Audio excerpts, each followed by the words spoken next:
Ya, kita ke informasi berikutnya. Pemirsa, perekonomian China melambat di hampir semua sektor pada Juli 2025. Ya, lesunya aktivitas perekonomian disinyalir imbas pengetatan Beijing terhadap perang harga serta dampak lanjutan tarif impor yang dikenakan pemerintah Amerika Serikat. Perekonomian China melambat di hampir semua sektor pada Juli 2025. Aktivitas pabrik, investasi, dan penjualan retail mengecewakan ekspektasi, dipengaruhi pengetatan Beijing terhadap perang harga, serta dampak lanjutan tarif impor dari Presiden Amerika Serikat Donald Trump. Data Biro Statistik Nasional atau NBS menunjukkan produksi pabrik dan tambang hanya naik 5,7% secara tahunan, terendah sejak November dan di bawah proyeksi. Selanjutnya, penjualan retail tumbuh 3,7% year on year, terendah sepanjang tahun ini dan melambat dari 4,8% pada bulan sebelumnya. Pertumbuhan investasi aset tetap dalam 7 bulan pertama 2025 juga turun menjadi 1,6%, seiring kontraksi sektor properti yang semakin dalam. Tingkat pengangguran perkotaan naik menjadi 5,2% melebihi perkiraan.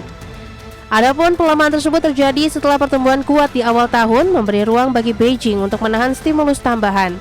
Pimpinan tertinggi telah mengisyaratkan akan mempertahankan langkah dukungan yang sudah direncanakan sambil menambah bantuan jika diperlukan tergantung perkembangan data ekonomi.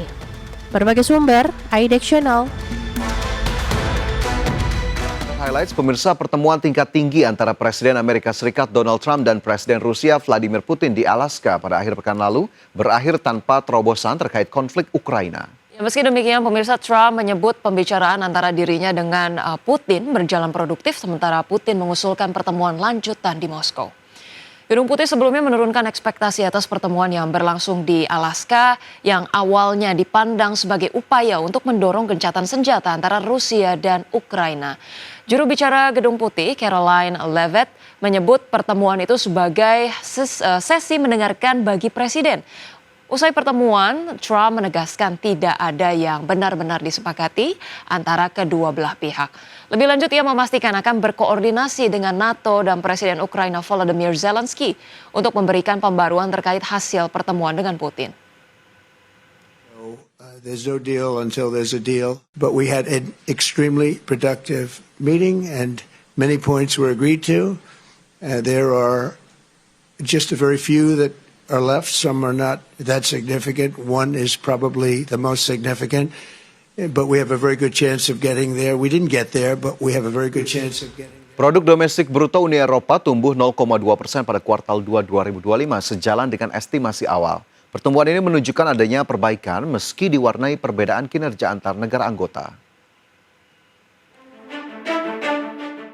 Produk domestik bruto atau PDB Uni Eropa tumbuh 0,2% pada kuartal 2 2025 sejalan dengan estimasi awal, di mana Rumania mencatat pertumbuhan kuartalan tertinggi sebesar 1,2%, ditutup Polandia 0,8% serta Spanyol, Slovenia dan Bulgaria masing-masing 0,7%.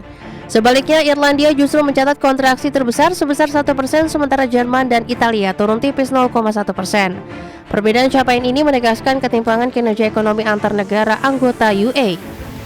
Perekonomian kawasan Euro hanya tumbuh 0,1% secara kuartalan pada April hingga Juni 2025, sesuai dengan ekspektasi pasar. Pertumbuhan terbatas ini mencerminkan tantangan besar yang masih dihadapi kawasan, terutama akibat lemahnya konsumsi dan investasi. Meski begitu, laju positif tetap memberi sinyal bahwa kawasan Euro belum masuk ke jalur resesi.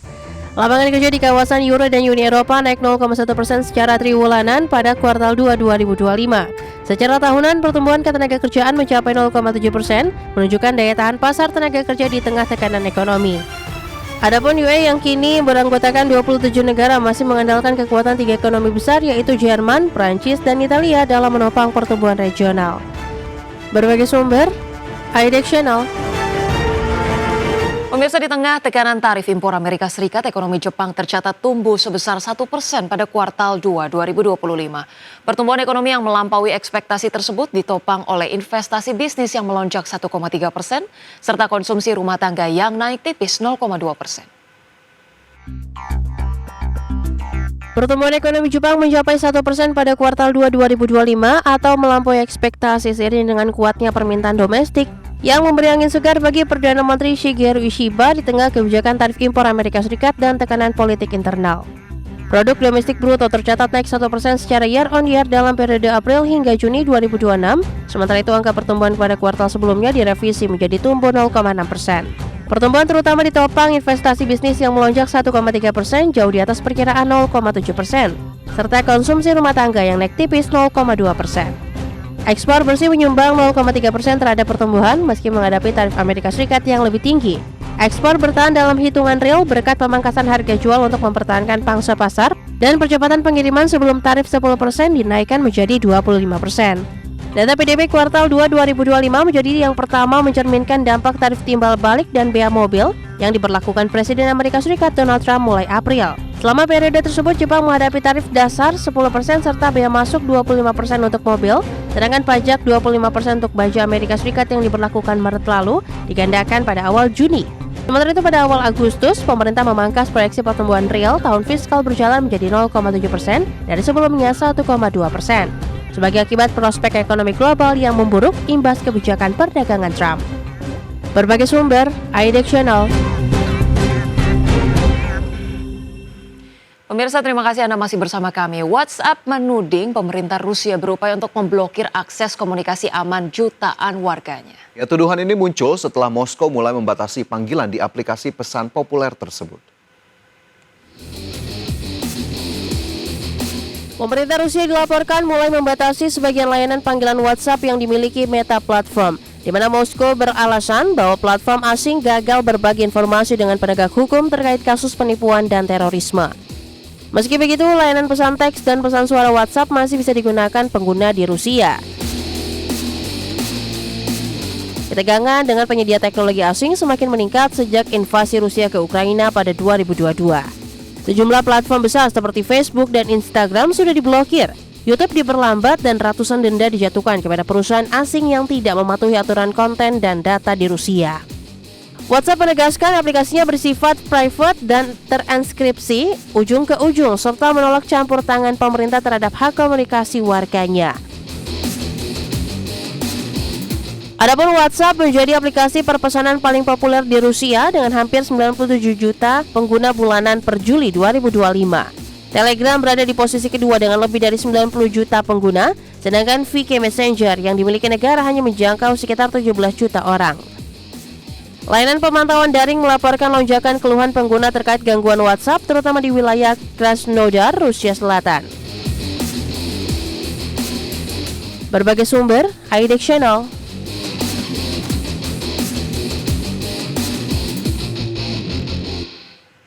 Pemerintahan Presiden Donald Trump dikabarkan sedang mempertimbangkan untuk mengambil saham di Intel. Jika terjadi, langkah ini dapat mengubah peta kekuasaan industri semikonduktor Amerika Serikat dan memperkuat ketahanan teknologi domestik.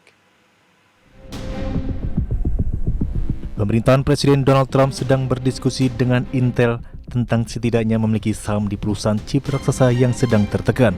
Langkah ini menggambarkan penekanan baru administrasi terhadap intervensi negara dalam sektor strategis untuk mengukuhkan produksi semikonduktor domestik. Berita ini muncul setelah pertemuan antara Presiden Trump dan CEO Intel di Butan. Kabar yang dilaporkan Bloomberg dan Reuters menyebabkan saham Intel melonjak lebih dari 7% pada transaksi reguler di hari yang sama. Trump selama ini terkenal untuk mendorong investasi pemerintah begitupun dalam industri kritis. Langkah serupa sudah dilakukan sebelumnya, termasuk kesepakatan penjagal emas pada US Steel dan aturan bagi Nvidia dan AMD dalam bisnis Cina. Intel dianggap sebagai aset strategis dalam rangka mengurangi ketergantungan Amerika pada Cina dan TSMC. Meskipun tentatif dan belum ada rincian resmi mengenai struktur saham atau nilai investasi, keputusan ini dikawal oleh pemerintah dan pasar. Jika terwujud, hal tersebut menandai kembali keran investasi negara dalam ekologi bisnis berbasis keamanan nasional. Berbagai sumber untuk IDX Channel.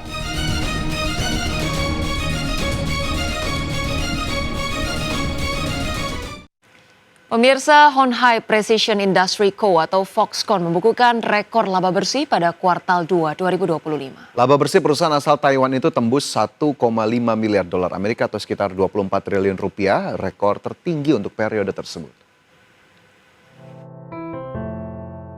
Laba bersih Foxconn pada April hingga Juni 2025 tercatat naik 27% dibandingkan periode yang sama tahun lalu. Jika dibandingkan kuartal sebelumnya, pertumbuhannya mencapai 5%, menandai konsistensi kinerja perusahaan.